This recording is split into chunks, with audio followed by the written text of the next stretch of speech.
Fala pessoal, beleza? Bom, hoje nosso tema será a introdução à organização de computadores, tá? A aula é bem extensa, então eu procurei algumas estratégias aí para podermos reduzir a nossa carga horária, tá? Para não ficar tão pesada e vocês pegarem o jeito e entenderem mais ou menos como é que funciona, tá bom? Bom, gente, primeiro a gente tem que entender que a gente vai falar um pouquinho da história aí do computador, né? Que antes de chegar nesse laptop fininho aí, o computador já teve um tamanho de uma sala, um galpão inteiro para poder fazer cálculos que um Celeron hoje faz em segundos e eles demoravam horas. É, mas tudo tem seu início, tudo tem seus precursores, né? Então, quando a gente fala das gerações dos computadores, cada uma das 5 gerações do computador é caracterizada por um importante desenvolvimento tecnológico, que teve uma mudança inovadora na maneira como os computadores operam. Os computadores desempenham um papel importante em quase todos os aspectos da vida humana, mas os computadores como os conhecemos hoje são muito diferentes dos modelos iniciais, certo? Então esse primeiro aí, tá gente, é um dos primeiros computadores que foi desenvolvido, tá? Ele era gigantesco, tinha vários operadores, né, para poder realizar as tarefas. E esse outro aí é um outro modelo que foi criado. É, também é um dos primeiros, né? Já com interface de tela, né? Com retorno de tela, certo? É, mas a gente vai ver um pouquinho mais e falar um pouquinho mais sobre isso, tá bom? É só para demonstrar um pouquinho e introduzir a aula. É, junto com a atividade, eu estou colocando um link que fala sobre as 5 gerações mais detalhadamente. É muito extenso, eu ia colocar aí na aula, mas ia ficar muito extenso, ia ficar chato, tá? Então, na verdade, ele fala a primeira geração. Quais são os principais acontecimentos que levaram ao desenvolvimento da primeira geração, certo? O que foi criado, o que foi desenvolvido, quem criou, certo? E mais ou menos o ano de cada episódio, tá? Primeira, segunda geração, o que levou a essa mudança de geração, terceira, a quarta, que é a que vivemos hoje, tá? E a quinta, que seria o futuro, tá bom? Que na verdade já está acontecendo, né? Devagarinho, mas porém ainda estamos na quarta geração por conta do atraso, principalmente do nosso país, né? Na parte tecnológica. Vou deixar o link para vocês podem ler com calma, tá bom? É importante pelo menos dar uma olhadinha para poder pegar essa história do computador, tá? Gente, eu vou deixar 2 filmes também para vocês baixarem. Vou deixar o link no Google Drive, dá para baixar no celular também, tá? Pode baixar um, ver, depois baixar o outro e ver. Esse primeiro é muito legal. Primeiro porque ele tem, por ter nomeações ao Oscar, ele é um filme, sabe, fenomenal. Ele mostra a história, né? Vamos ler aí a sinopse, né? Durante a Segunda Guerra Mundial, o governo britânico monta uma equipe que tem por objetivo quebrar o Enigma, o famoso código que os alemães usam para enviar mensagens aos submarinos. Um de seus integrantes é Alan Turing, Benedict Cumberbatch, aquele ator que fez o Doutor Estranho, né? Um matemático de 27 anos estritamente lógico e focado no trabalho, que tem problemas de relacionamento com praticamente todos à sua volta. Não demora muito para que Turing, apesar de sua intransigência, lidere a equipe. Seu grande projeto é construir uma máquina que permita analisar todas as possibilidades de codificação do Enigma em apenas 18 horas, de forma que os ingleses conheçam as ordens enviadas antes que elas sejam executadas. Entretanto, para que o projeto dê certo, Turing terá que aprender a trabalhar em equipe e tem Joan Clark, Keira Knightley, sua grande incentivadora. Tá? Gente, deixei até claro aí que esse filme ele vai mostrar a primeira geração, certo? Então, na verdade, esse filme ele se passa no ano de 39, né? E aí vai andando um pouquinho até 45, que foi quando iniciaram os computadores. Lembrando que as guerras elas sempre foram nas grandes crises e guerras, né? Foram grandes incentivadoras para a evolução tecnológica da humanidade, beleza? Tanto que 45, se vocês se lembram, foi o final da Segunda Guerra Mundial, né? Que levou a uma evolução tecnológica gigantesca, né? Bom, esse filme é de 2014 e ele foi lançado em 2015, se eu não me engano. Em DVD, né? 1 hora e 55 minutos e é classificado como um drama, tá? Falei aí dos atores, né? São atores muito consagrados. Foi nomeado para o Oscar. Eu vou deixar para vocês baixarem. É muito legal. É um filme bem atual. Apesar de mostrar uma história antiga, ele é um filme que é bem legal. E você quer saber o que vai acontecer, né? Você quer saber o final, como vai ser, mesmo sabendo que os alemães já vão perder, né? Isso é fato. Beleza, gente? Eu vou deixar o link, vocês podem. E o segundo filme, vocês já devem ter ouvido falar. Também vou deixar o link para vocês baixarem. É o filme do Vale do Silício, né? Que mostra a história do Bill Gates e do Steve Jobs. Então o filme retrata os bastidores de um mundo repleto de pura genialidade e rivalidade, em um enredo envolvendo alguns dos maiores nomes da computação mundial, como Bill Gates e Steve Jobs, acompanhando a luta para lançarem o primeiro computador pessoal do mundo, PC.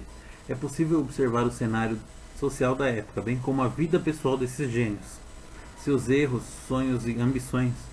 Com Steve Ballmer e Paul Allen, Gates nos mostra como viria a ser fundada a Microsoft, enquanto Jobs e Wozniak mostram o nascimento da poderosa Apple. O filme, ao revelar algumas intrigas e disputas do mercado competitivo da tecnologia, permite que os estudantes da área reflitam e consigam desenvolver suas opiniões e visões sobre o que os espera após concluírem a graduação. Esse filme, gente, ele já mostra aí a quarta geração e principalmente o fato de termos computadores em nossas casas, tá? Esses dois caras aí são os grandes responsáveis por isso, porque até então todo mundo só tinha computador na empresa, o pessoal só trabalhava com o computador, ninguém tinha um computador em casa para poder jogar um jogo, para poder executar uma tarefa do dia a dia, imprimir um trabalho de escola, ver um vídeo, né? E esses caras, eles foram os precursores de todo esse trabalho, né? Não só o Jobs e o Bill Gates, como também ele fala aí, né? O Steve Ballmer, Paul Allen e o Steve Wozniak, né? Que também ajudaram eles a fazer, né? Não são só esses dois grandes nomes, não. É um filme bem interessante e apesar de ser de 99, né? Não. De 99 esse filme. Em 2007 ele saiu para DVD.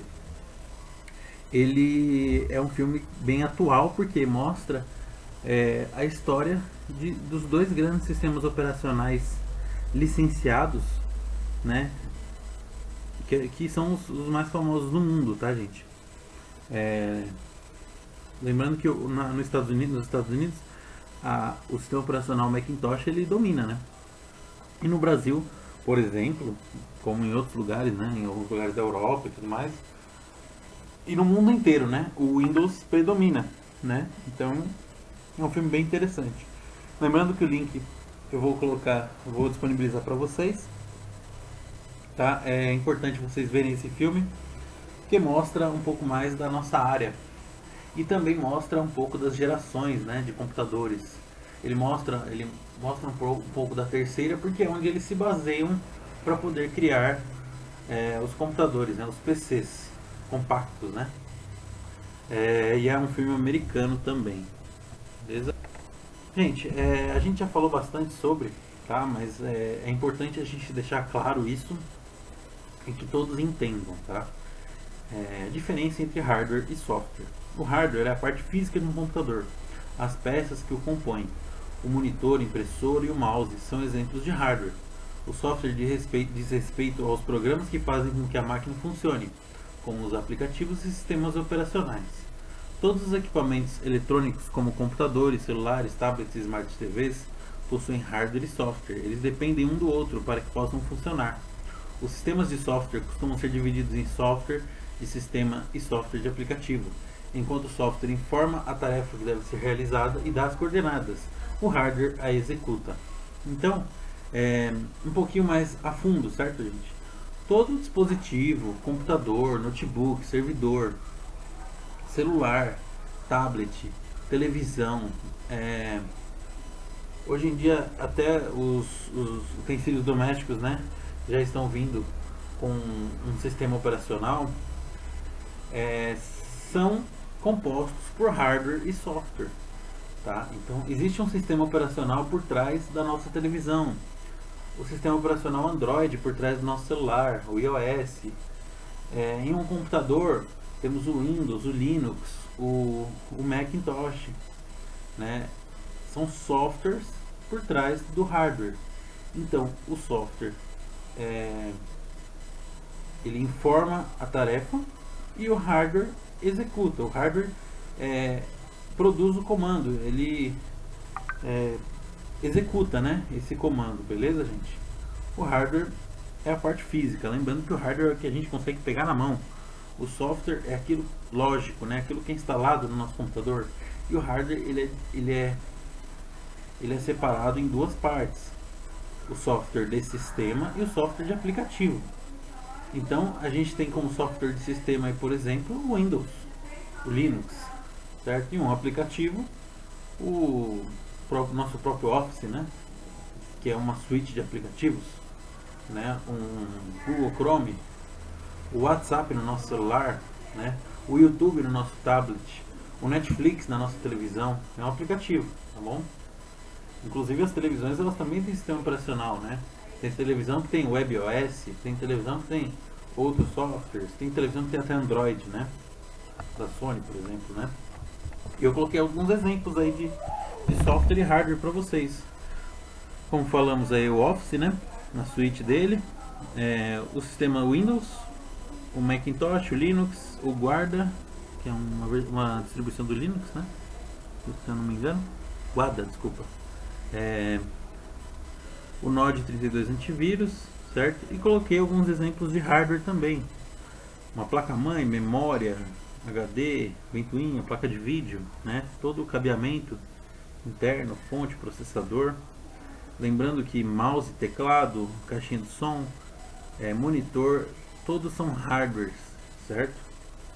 A gente não pode esquecer dos periféricos externos. Sem eles também o computador não roda, né? Beleza?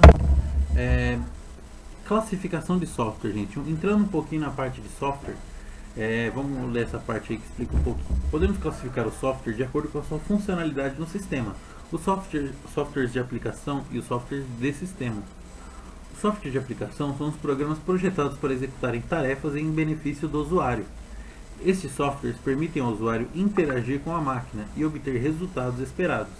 São exemplos de software de aplicação: processadores de texto, planilhas, programas de editoração, programas de gerenciamento, programas de edição de imagens, vídeo e áudio. Foram eles que tornaram a utilização do computador acessível a todos.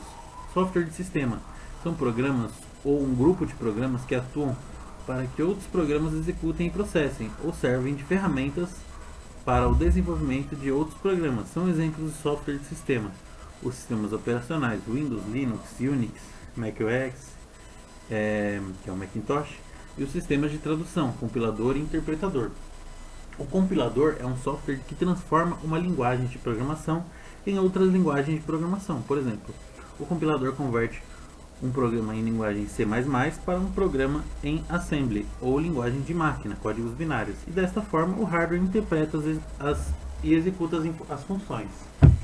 Então, gente, aí ele fala um pouquinho mais também sobre três aspectos, certo? Software de sistema, que seria, como exemplo, né, o Windows, o Linux, o Macintosh, Unix, né? Então são sistemas operacionais, aquele sistema que a gente instala no nosso computador, certo? Que a gente formata e a gente instala no nosso computador, no nosso servidor, ou até na nossa televisão, no nosso tablet, tá? O software de aplicativo, que é o software que a gente mais interage, que a gente que provê alguma coisa pra gente, tá? Programas que tornaram a utilização do computador acessível a todos, né? São software de edição, de imagem, de vídeo, software de navegador, de internet, por exemplo, editor de planilha, editor de texto, gerenciamento, aquele programa da nossa empresa que tira a nota fiscal, que faz o financeiro, certo? E também ele fala um pouco sobre compilador, que a gente acha que é uma coisa difícil de entender, mas não é tanto assim não, gente. O compilador é um tradutor. Pensa comigo, você fala português e você quer falar com uma pessoa que fala em alemão, certo? Nesse meio de caminho existe um tradutor, ou em computadores, um compilador, tá? Esse tradutor vai dizer que você está falando olá, tudo bem?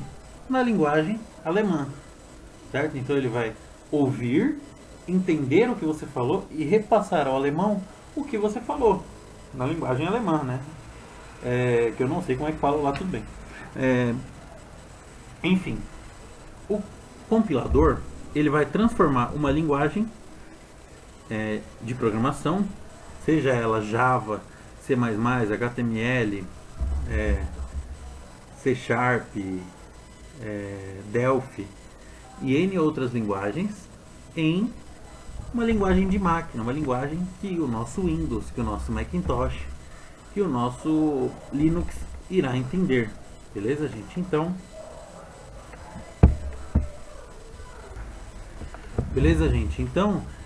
por exemplo, o programa da Caixa, né, do Banco Caixa, ele só funcionava se a gente tivesse o Java na nossa máquina. Então, para poder rodar no Windows, para poder executar uma transferência, um pagamento ou gerar um boleto pelo programa da Caixa, a gente só podia, o computador só ia entender a linguagem de programação da Caixa se tivéssemos o programa Java, certo? Que é um compilador, um tradutor. Então, o programa da Caixa falava em Java, o compilador traduzia e mandava a linguagem para o nosso computador. Em linguagem binária, em linguagem C++, que é uma linguagem do Windows, certo? Ou .NET também, que é outra linguagem que o Windows passa pra gente, certo? Bom, e aí, gente, a gente tem que falar um pouquinho sobre John von Neumann, certo? Um dos pensadores cientistas aí que desenvolveu uma arquitetura, certo? E é utilizada até hoje. Vocês vão entender o porquê. Então, a maioria dos computadores digitais que conhecemos e utilizamos tem a sua arquitetura baseada no modelo de von Neumann. Nesse modelo, o sistema de um computador digital é composto por 3 unidades básicas funcionais: unidade de memória, unidade central de processamento e os dispositivos de entrada e saída, certo? Então, basicamente, através do dispositivo de entrada, um mouse, um teclado, a gente insere dados, informações, como por exemplo, cliquei para abrir o Internet Explorer, beleza? A unidade de memória trabalha junto com a central de processamento para poder executar essa informação. Pô, onde está o arquivo Internet Explorer? Tá lá, tal. Abriu, certo? Quais são os códigos presentes nesse programa? Então, ela executa estes códigos, certo? Executa o aplicativo, ok? E através do dispositivo de saída de dados, a gente consegue um resultado, que seria abrir a tela do Internet Explorer e mostrar as notícias do site do MSN, certo? Que é o que acontece quando a gente abre o Internet Explorer hoje. Ele vai mostrar as notícias, as fofocas lá do msn.com, beleza? Então, é assim que funciona. É assim que von Neumann baseou a sua arquitetura, certo? Unidade de dispositivo de entrada passa para a unidade de memória juntamente com a CPU para trabalharem juntas, e assim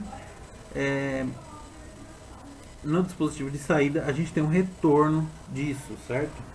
Tem uma saída, ok? Mais sobre. Então essas 3 unidades básicas são interligadas por barramentos e vias de comunicação. Barramento, gente, que a gente conhece como barramento de memória, barramento de processador, certo? As placas PCI, SATA, HD SATA, SST SATA, certo? Então, este conjunto será o responsável de definir como serão utilizadas as informações estabelecidas pelo usuário. Recebe informações através de unidades de entrada, processa as informações recebidas na unidade central de processamento, CPU, processa as informações recebidas de acordo com as instruções recebidas de programas, que estão armazenados na unidade de memória.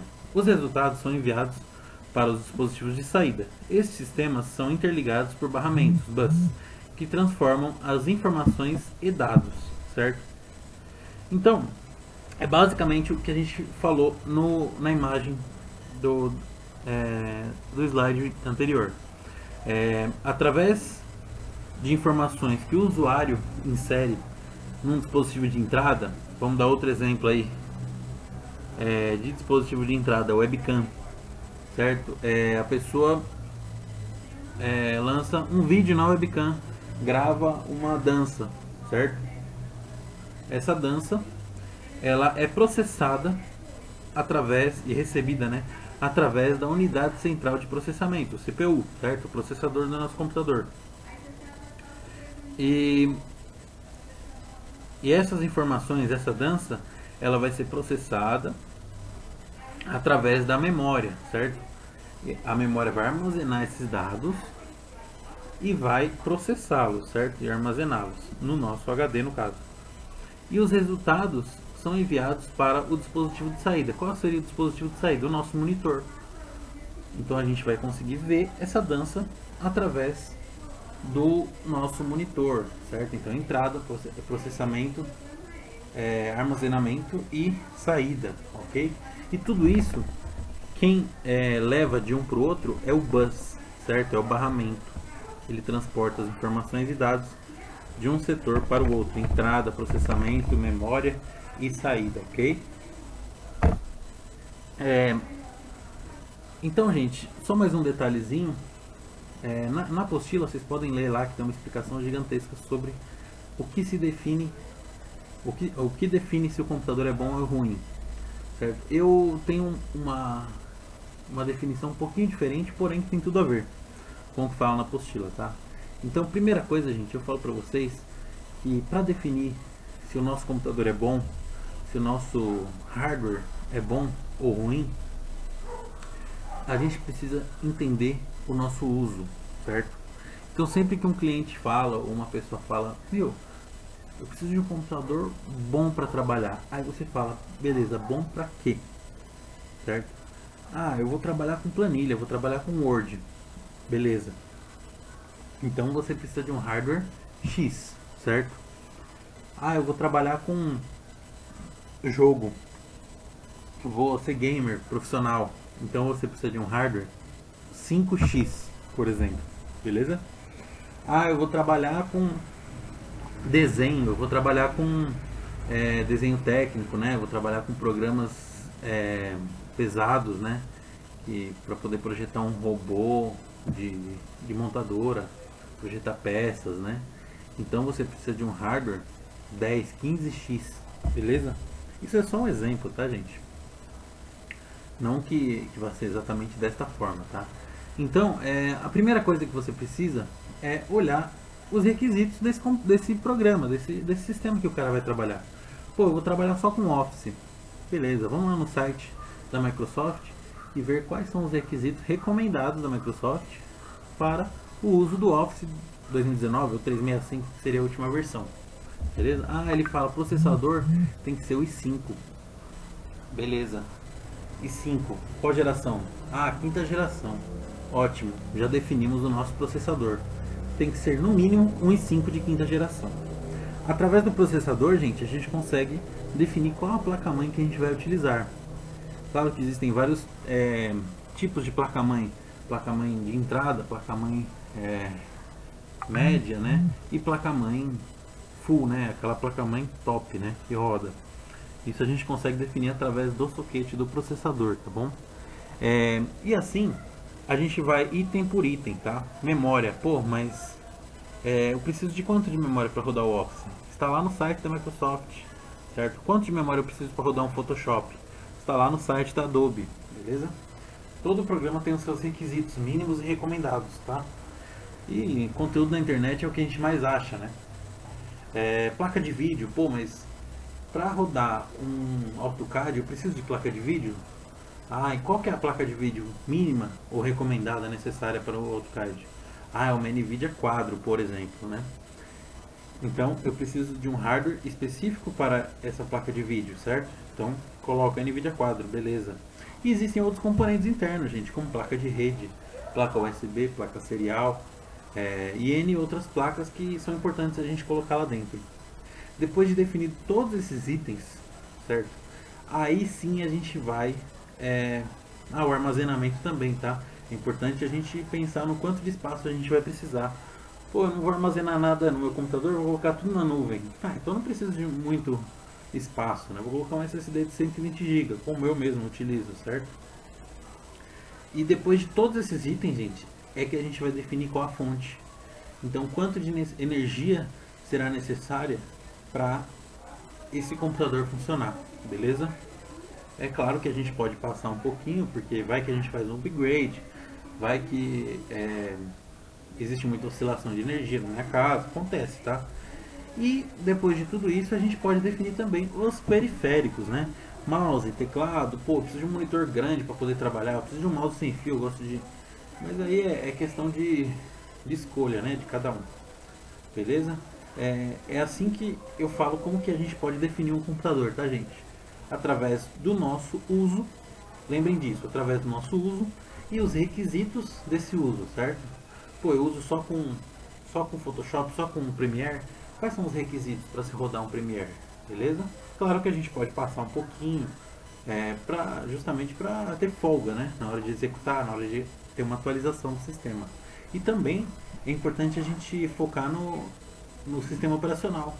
Existem softwares que não rodam em todo o sistema operacional, certo? Existem softwares que só rodam em Macintosh, existem softwares que só rodam em Linux, existem softwares que só rodam em Windows, beleza, gente? Qualquer dúvida, claro, a gente tem que pesquisar no site do fabricante, no site da empresa que desenvolve isso, ok?